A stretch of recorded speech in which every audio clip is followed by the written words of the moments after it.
YouTube, and welcome back to another review here where we are, well, hopefully going to finally be catching up with Series 12. But firstly we got to do a review of Praxeus, which is the 6th episode of Series 12. An episode that, let's be honest, had no chance of outliving its predecessor. The Fugitive Of The Judoon-10 being one of the best Doctor Who episodes of all time, in my opinion. But Praxeus is certainly... It's a solid episode of Doctor Who, I think it's the best way to describe it. So anyways, let's start off with the review. So then the episode starts off with a sort of like a beautiful shot of the Earth, and then with a monologue from Jodie. It's a nice little monologue. It's not something we've seen with Jodie's Doctor before. Actually, I can't remember the last time it's something like that. I know it's not a complete original idea. I'm pretty certain Doctor Who episodes are open or something like that. I just can't remember the last time it happened. But yeah, it was a nice way to introduce you to the story. And then it had the... I can't remember what it's called, but the thing that the astronaut was on, Adam Lang, crashing into the Earth. It was just like a good tense way to start off the story of him crashing onto the Earth, and then it cuts away to... Then it cuts away to introduce us to another character in this episode, Jake, I believe his name was, some sort of ex-cop. I think he was just sidelined. I'm not sure if he was sort of fired, but he was actually a policeman at the time. But yeah, so we're introduced to him chasing someone in some sort of like supermarket store or something, just stealing something. And then Rugby tackles him and then gets told off for it, obviously. That introduces us to more side characters in this episode. Jamila and Gabriella, who are two, well, I'm pretty certain they're two YouTube vloggers. Which, yeah, it's good to see that they're actually doing that, including people like that in Doctor Who, since, you know, there's obviously a lot of YouTubers out there, me being one of them, yeah. But we've never really seen it, like, apart from like when Women Who Fell to Earth, Doctor Who very rarely pays attention to social media, so it's good to see characters like that in an episode, because it very rarely happens. But yeah, they're well introduced and arrive at this river and see that is apparently one of the most beautiful places that Gabriella knew, but then it's all trashed by plastic bags and stuff and wastage and stuff. And yeah, it didn't take me long to realise what the message of this episode was going to be, although I will say now it was much better integrated into the story than Orphan 55 was. Orphan 55 was just a bit like... It was like Ed Hyam wrote the episode and then the whole climate change message only came into it on script editing. It didn't feel natural to the story at all, whereas this, it's sort of integrated in the story. Actually, it's kind of like the villain in this episode, not really intentionally, but it was kind of like... I guess the best way to put it was like cause and effect of the villain. So personally, I don't have an issue with like the whole plastic sort of it's bad sort of message that this episode goes for. It doesn't bug me to the point of where Orphan 55 does, but I just sit there really uncomfortably at that last scene, because it just doesn't feel natural. But this, it feels natural. It's not like perfectly done, but it's certainly well done to the point where it's not annoying and doesn't ruin the episode. They then sort of say that they're not going to stay here because the place looks too trash and horrible, and then of course they do, because they probably just don't have anywhere else to stay. Although I thought they would have sat like slap bang in the middle of all of it. I thought they might have tried to move to the corner, like to somewhere else where it wasn't as bad. But yeah, that just felt a little bit odd to me. But oh well, it is what it is. And so, something I've got to say about this episode is that the direction of it is great. It's really well shot throughout it, and Jamie Magnus-Stone done a brilliant job in Spyfall Part 1, and I feel the same from Praxeus. I feel like he directed this episode brilliantly. But it's really unnerving and really unsettling scene when Jamila walks outside and sees the birds flying around her and sort of looks around really scared, like, and then obviously they sort of kill her. I felt like that scene was a missed opportunity to get another cold opening now, because rewatching it, I was like, especially now watching Can You Hear Me, that episode definitely had a good that it definitely felt like that could have been a cold opening when the birds killed her. Just have the dun dun dun dun dun dun dun dun dun to follow straight after. But I mean, of course, they did. But yeah, it doesn't necessarily detract anything from the story. It's just what I felt like was a missed opportunity to get another cold opening out. And also something else I got something I will credit the story for is the stuff with the birds. It towards like the latter stages of the story that they do sort of get pushed to the side, so then they sort of lose their sort of creepiness factor. But certainly at the start there, it was really unsettling, the stuff with the birds. Then of course after that scene, this is where sort of like stuff starts to happen. When we sort of on the TV, we sort of see, Jake sees that his who's revealed to be his husband, has crashed somewhere and is now being presumed dead. And then he receives a text from someone. It sort of goes, "Help me." And he says, "Who's this?" And it's revealed that it's Adam, and he's in Hong Kong. So he goes to Hong Kong to find Adam. So then we go back to... So something I will actually say about the story is that it has really good scale to it. Like, it's... Again, an issue that we had with Series 11 was the whole tell, don't show thing. But this episode definitely doesn't that. We go to Peru, Madagascar, Hong Kong. We see all these two different deaths from Jamila and this naval officer called Zach. And then we almost see Adam Lang get killed in Hong Kong.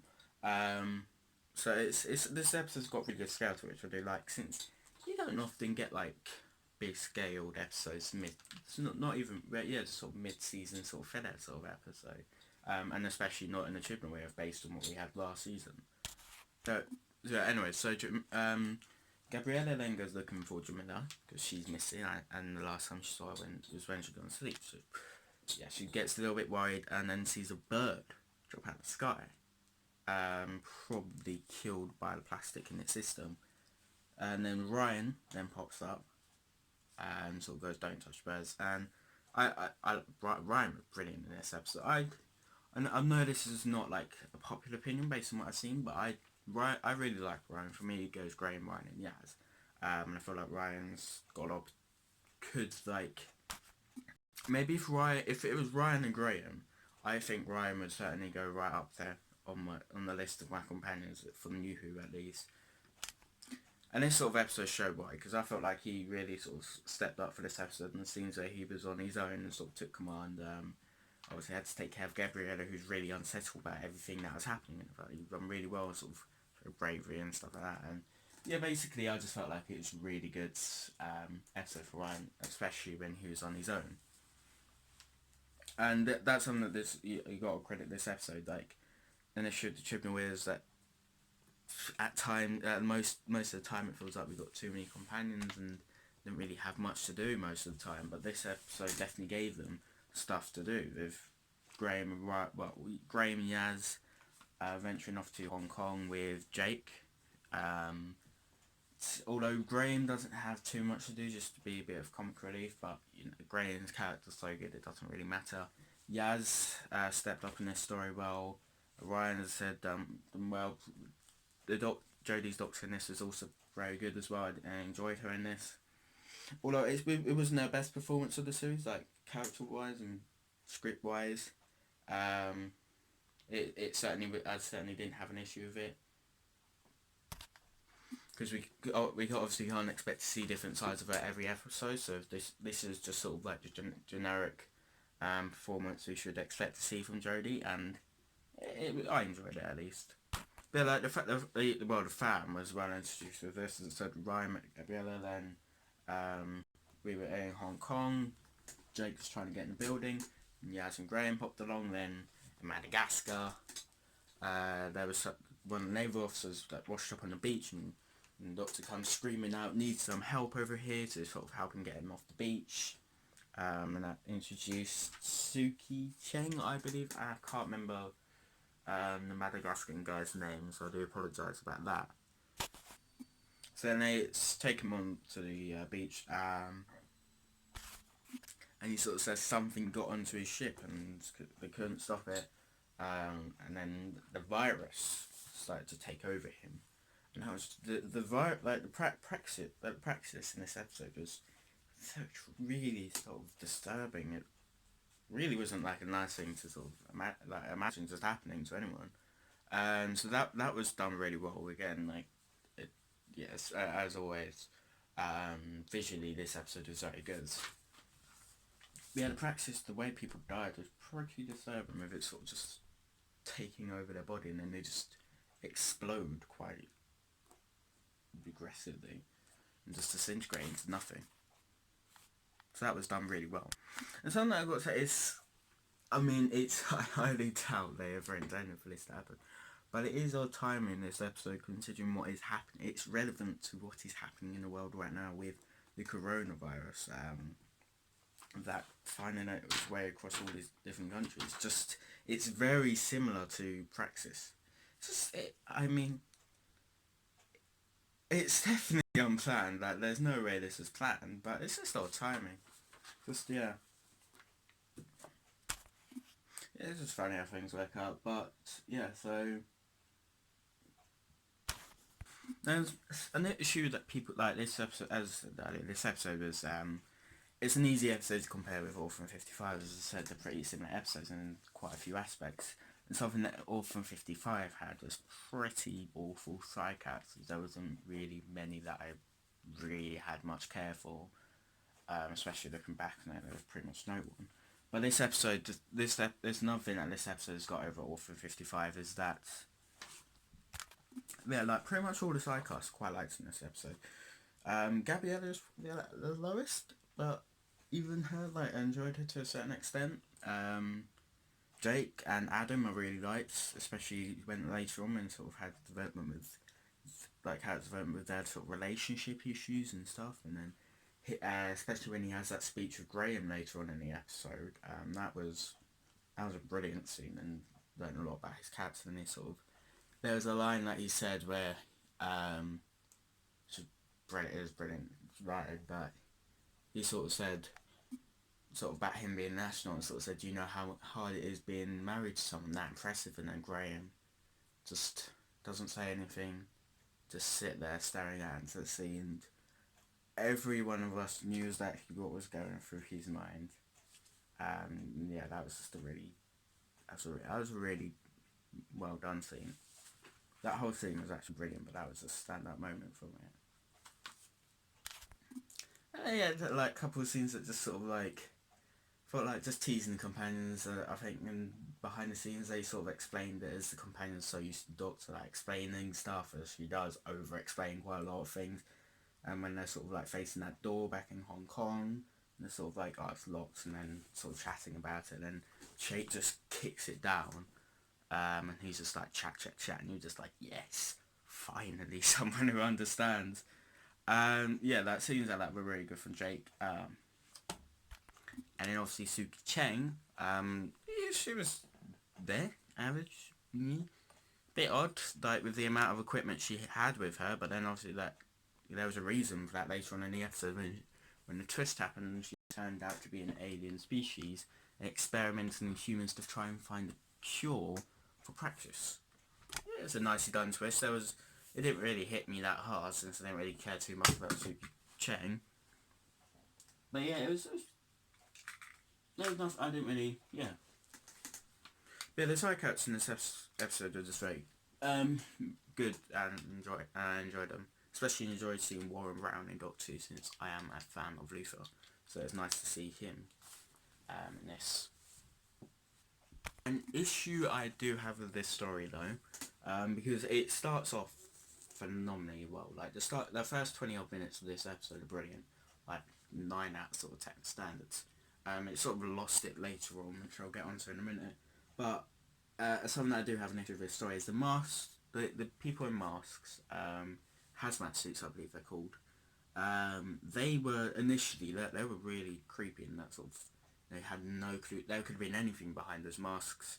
I mean, I certainly assumed they were alien, which was right. I'm not sure what everyone else thought they were. It would have been funny to see, like, it would have been completely fan service, and considering the last episode, we can't, and actually the episode that follows this, you can't really complain too much, but it would have been nice, it would have been really good to see like someone, like probably the Doctor, sort of saying, "Are you my mummy?" Considering the design of them, that would just been pure fan service. But you know, you can't help but just wish that was said. But I don't have an issue that it wasn't. I'm not really surprised, to be honest. But the more the story goes on, the more they lose their sort of creepiness factor, and it's a little bit pointless, to be honest, by the end. I mean, it turns out to be Suki's crew, which is like, oh well. And this is like a very Series 11 sort of issue, with the people in hazmat suits that initially you would think they were the villains, but they turn out not be. And there isn't, apart from like, yes, you could probably say Praxeus. If you had to put the villain in anything, you'd say Praxeus. Yeah, that was just something that bugged me from the story. Is just that they initially started off like quite creepy and airy, but then they let the story go on. They just, you know, they didn't really have any effect on me. Didn't really care about them too much. Didn't feel a threat from them at all. But yeah, that was just a shame. But yeah, but there was. So as I said, this episode, it started well, but it loses in the middle, and I feel like that sort of happened as soon as they sort of arrived at the lab. They sort of, it felt like that's it, like Pete McVie or Chris Chibnall, whoever wrote this episode. I can't really tell why Chris Chibnall wrote this. Like, I mean, it's not as if we've had like showrunners and just write an episode that has series arc relevance. If we've seen Stephen Moffat do stuff like that in the past, but generally Chris Chibnall seems to be doing it. Only does it if there's some sort of plot relevance to right. Apart, I guess you could kind of point out Rosa, but I mean, if you look at Fugitive Of The Judoon, Can You Hear Me? Balasanza, The Haunting of Villa Deodati is going to have some sort of relevance to the finale, especially considering its episode position, I would assume so. But this episode felt like it could have been written by Pete McVie and you wouldn't have felt anything of it, because this episode barely had any relevance to what's been going on in Series 12. Like, the Doctor's character didn't really seem too affected by events at Gallifrey, or an incarnation of herself that she wasn't aware of. And there wasn't really a mention to a series arc at all throughout this episode, which is a little bit of a surprise, a little bit disappointing, but yeah. But anyway, so they sort of lost it in the middle when they sort of just chucked explanations at us at like a million miles per hour. It's really hard to keep up with it. And that seemed very rushed, and sort of that point on the sort of story just was so high, and then just sort of kept on going down and down and down and down. Because if the last 20 minutes or so of it, I mean, as I said, I gave that the first 20 minutes like a 9. Last 20 minutes, I'll probably give a 5 if I was really good doing ratings that extreme. Yeah, the last half of it wasn't that great, but it wasn't terrible. It just once they sort of threw the explanation at us, it just sort of gone downhill. As I said, it wasn't, the plastic thing didn't bother me. It was well integrated to the story, but it just sort of lost it after that point. And then the Madagascan guys, his death it felt really irrelevant, to be honest, because I mean, I know Suki Chain wasn't who she said she was, but you'd have thought someone would have checked on him at one point. The only time really got mentioned was when he said the birds are starting to roll up and getting a bit more aggressive. And then he died, and then genuinely wasn't mentioned at all throughout the story. I don't think anyone even acknowledged his death at all from after that point, which it just felt a little bit. So when we get the twist of Suki not being who she says she was, teleports off to later on, somewhere below the Indian Ocean, I think it was.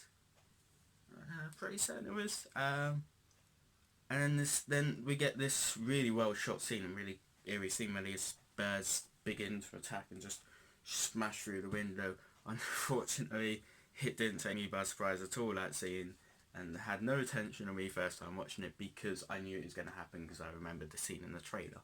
So it bugged me a tiny bit, but you know, it just had the effect on me that I would get from episodes when I rewatched them. But yeah, but it doesn't take the detract on the fact that it was just still a really good scene. and then when it's sort of running its hardest, and they just about make it, and then the bird fly past the TARDIS, you're like, damn, that was close. So they then sort of sort of says that she thinks she's an alien colony, but she wasn't. It was somebody in the Indian Ocean, and it was just an alien construct. So they go there, and something that I will say is that Gabriella seemed to move on from Jamila way too quickly. It felt really unnatural how quickly she did move on. Like, there was a line that Yaz said when she sort of said two girls roaming, and you felt like if you just lost who you'd assume is your best friend after knowing them for 5 years, and someone else is sort of pretty much filling her slot, she would think you'd have more initiative that when it's just been hours since she died, but she didn't. And I just felt a bit unnatural in that place. When I was watching. So we go down to this alien construct that's full of plastic, I think. Find the missing submarine there, and then we find Suki there, and then Doctor tries to talk to Suki.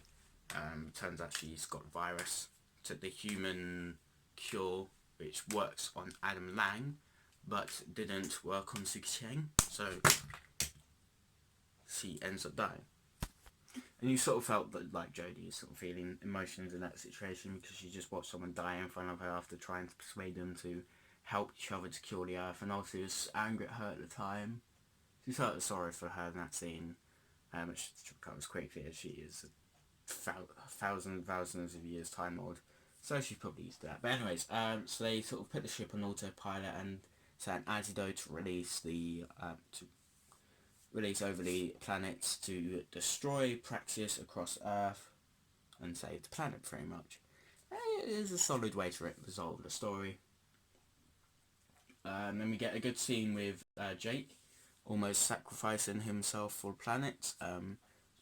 Again, develops his character nicely and develops actually restarts pretty much his relationship with Adam, which is nice to see, sort of that come full circle. Doctor comes in and saves him last second, and yeah, that's pretty much it.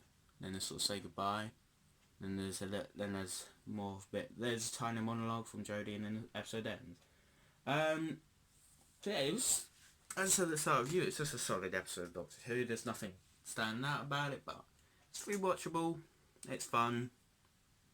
Got a good scale.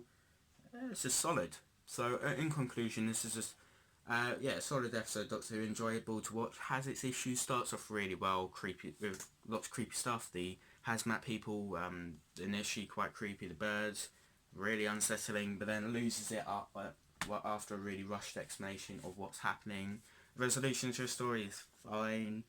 But yeah, it's just decent. So overall, I'll give this story a 7 out of 10. So thank you for watching this review. A review of Can You Hear Me will be up tomorrow, and we'll finally be on track with an episode which I don't think's happening since Spyfall Part 2, which is pretty awful considering that episode 8 is coming up, but we're finally back on track. So yeah, let's hope that we can actually keep that up. A preview of The Haunting of Villa Diodati will be up on Friday, and then a reaction will hopefully be up on Sunday. So yeah, so thank you for watching this review. Let me know what you thought of the episode in the comments below. If you did enjoy the video, please do like, and if you want to see more content, please do subscribe. But yeah, apart from that, I'll see you in the next video. Goodbye.